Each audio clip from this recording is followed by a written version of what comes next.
Hello and welcome to the latest episode of the Board Masters with me, Chris Mullins, and tonight I will be doing part 5 of my crowdfunding backlog.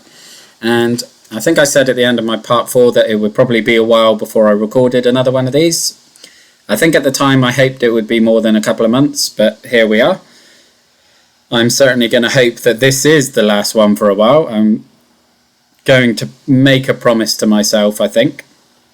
But we'll leave that aside and dive straight into the games that I have backed basically over the past 6-7 weeks or so. And as you can see, the first one of those is Tiny Epic Dungeons, which will be my first of the Tiny Epic games. And basically it is a small dungeon crawling game, kind of like Crypto Chaos, which I have showcased on the channel, so check that out if you're interested in another one of these while you're waiting.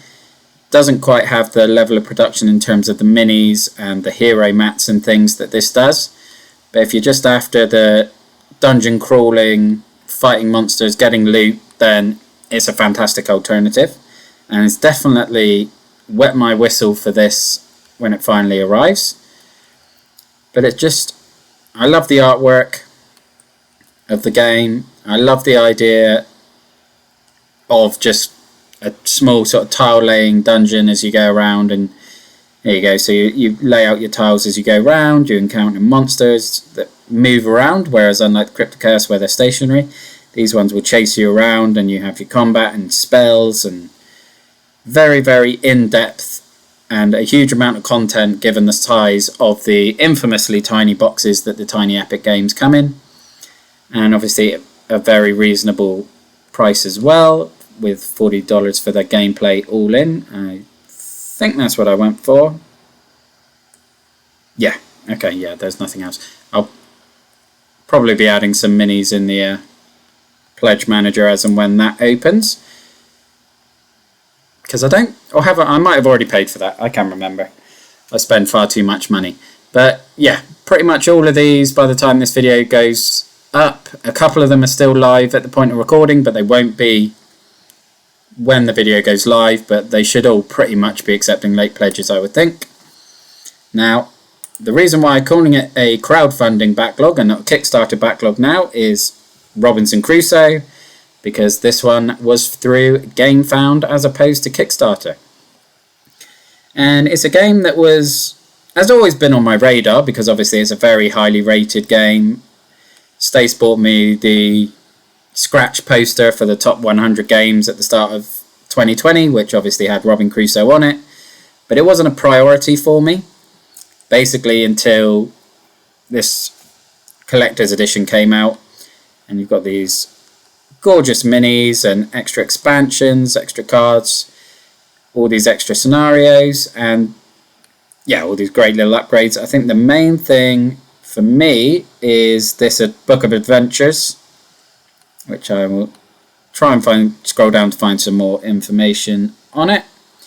And basically that takes a game that is infamously difficult and makes it far, far more accessible, which is an instant appeal to me, because basically they have a huge amount of scenarios in this book where, I'll see if I click in, it might give me some more information. Yeah, so it's a brand new expansion pack with over 50 scenarios, which you can search by difficulty, length, theme, target audience. So in here you have easy games, medium games, hard games. You have different genres. You have short, long, or very, very long games. You have kids, which obviously instantly appeals to me with Alex, or balance groups, like if you're probably gateway games if you're introducing people to it, and then you've got the scenarios you play on your game night, and that just made it an instant back. And I think it looks great, the minis look great, the expansions look fun. Gotta love a volcano dice tower that can go alongside my ship and ghost ship ones from Dead Reckoning, I think. But that is Robinson Crusoe, and again, the pledge manager hasn't opened on this yet, so if you like the look of it, keep an eye on it. on to the next one, and it's something very, very different for me, and it is Adventure Builder, which is a family role-playing game, as you can see. Never done anything from that D&D role-playing type world at all, other than watching the film Role Models multiple times. But this basically positions itself as an introduction for kids and families to start role-playing games and, as it says there, shared storytelling.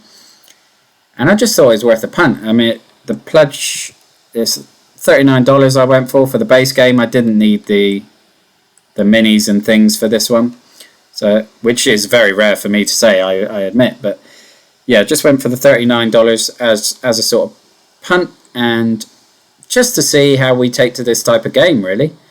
I mean, the artwork looks really cute, and it's got different puzzles and scenarios, and yeah, I just think it's going to be really, really interesting, and hopefully we take to it well. But who knows? I mean, I can't say too much on this because, again, it's a genre that I have no idea about, but also it's a very small campaign, a very sort of indie, basically the sort of campaign that Kickstarters were meant for, so I was very, very happy to support the campaign. As you can see, only 480 backers, but I'm very, very excited to get my hands on this and just see how we take to role-playing, and I'll definitely look to feature that on the channel at some point. The next one, and this one is, well, technically this is two, because it's very much focused towards my wife, really, these ones. I showed them to her, and the woman who is constantly berating me for buying far too many board games instantly said, well, let's buy both, because she is a science teacher, so anything that I can link to science is already that first hurdle over. She is more than happy to let me buy board games when they are science focused. And so Cellulose, as you can see, is a plant cell biology game, so worker placement similar to Everdell, but instead of building a village, in this time you're inside a plant cell where you're competing over the resources to basically grow the plant as well as you can. And it just looks delightful to me. I love the art style. The science looks solid. I can really. Stacey's probably the one who needs to comment more on that, and hopefully she will later on down the line when when we get our hands on this and we can play through it on our channel. And the bundle we went for was Cellulose and Cytosis, which is their previous game, which is very, very similar, but instead of being in a plant cell, that one is a human cell. And we get the Cytosis macromolecules upgrade pack in there, and I will probably be adding the virus expansion in the pledge manager, because that seems to be extremely hard to get hold of. But that is Cellulose, and proof that Stacey is not always as resistant to temptation as she likes to pretend, basically. This one is all me. This is all me being completely weak. Canvas, reflections, expansion and reprint. Canvas, I mean, what more do I need to say? It is utterly gorgeous, and that's just the box art. I mean, it's so unique as well. I've never seen anything like this. You have these clear cards, each with a different sort of animation on them, and you lay them over each other to try and create a painting like these things to score points. But I think with this game, I don't even mind about whether I win or lose. I rarely care about that anyway, but I just want to make the prettiest pictures I can. And I've already gone on Amazon and bought a pack of 20 wooden easels so that I can display these on. I mean, look at that. That's the box art and the expansion box art. Even if it never gets to the table, just having that on the wall is going to be nice enough.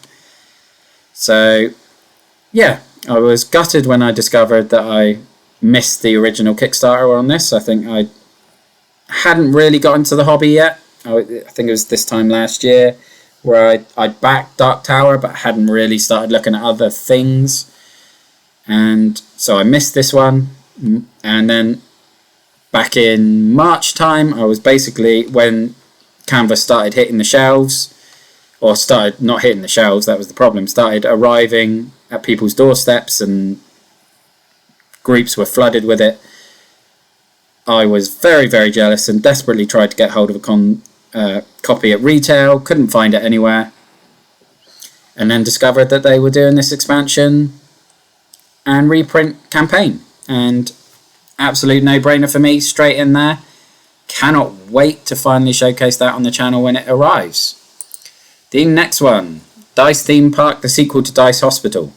And the reason I've backed this is because Dice Hospital is a game that I've wanted to play ever since I've heard about it. I think it was in a Board Game Co video about his, I think it was maybe in his top 10 family games or something.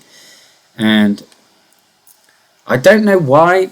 I think I mentioned it on another game, theme park wise, another video. I've drawn a blank on it, but for some reason the look of Dice Hospital and Dice Theme Park are really scratching the same itch that Theme Hospital and Theme Park, the computer games, do, and they were games I've loved ever since I was a kid.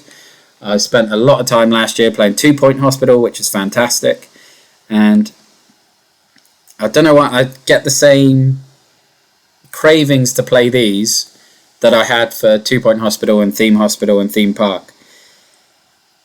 And I will be getting Dice Hospital as part of the Pledge Manager as well. It's just whether I don't think I'll be going all in because, well, there's a roll and write as part of this, which I haven't tried a roll and write yet. I passed on the Dinosaur World one, and I'll probably pass on this because I just don't really. I think they're a genre I need to try before I actually start buying it because I'm just not confident they're my sort of thing.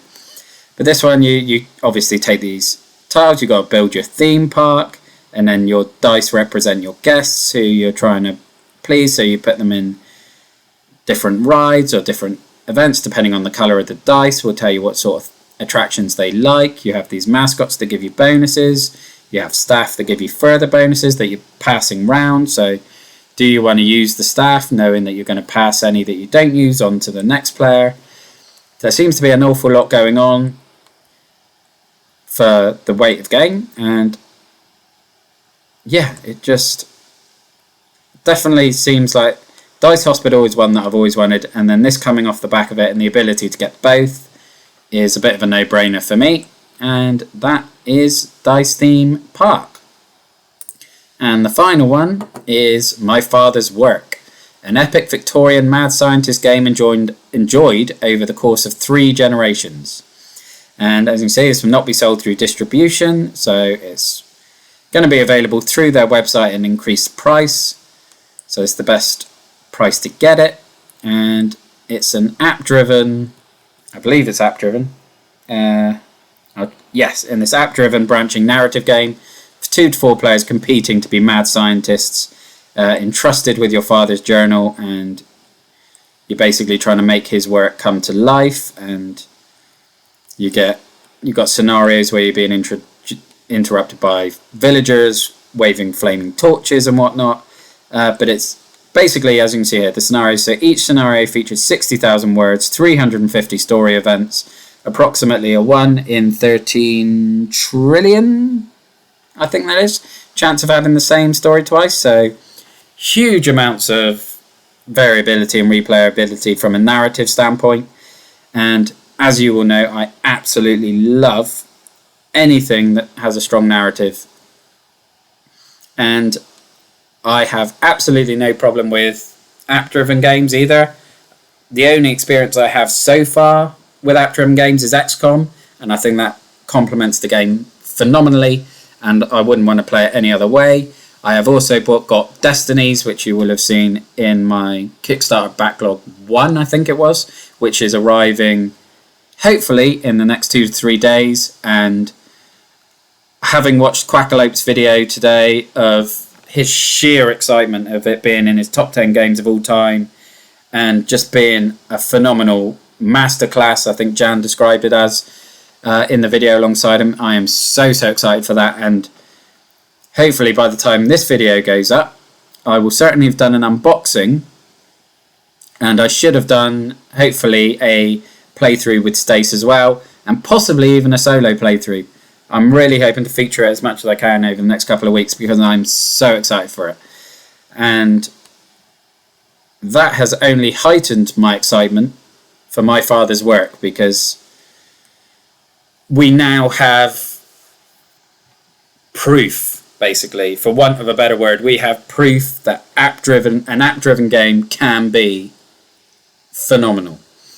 And I see a lot of comments in this campaign, for example, of people saying, well, I'm not buying app-driven games because the app may not be supported in 5 to 10 years, and then you've just got cardboard and plastic pieces that are worthless.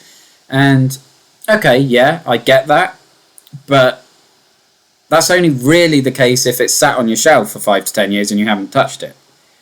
If you've gone through however many scenarios, I mean, what's the play time on this?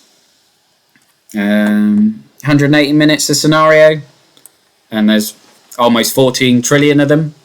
Even if you're playing 20 hours of it with a couple of friends, you've already had the $100 worth of value from the game. So yes, it may be worthless at that time if the app stops being supported, although they have said in this that they will make a browser option, so it should always be available. But yeah, even in that situation, unless it's sat on your shelf for the entire time, and I mean the game trays insert in a $99 game makes it worth it already. And I'm just super excited for anything that provides a deep narrative experience. And when I backed it, I was nervous about it being competitive, just as I was nervous about Destiny's being competitive, but those fears are completely assuaged by Quackalote's video today.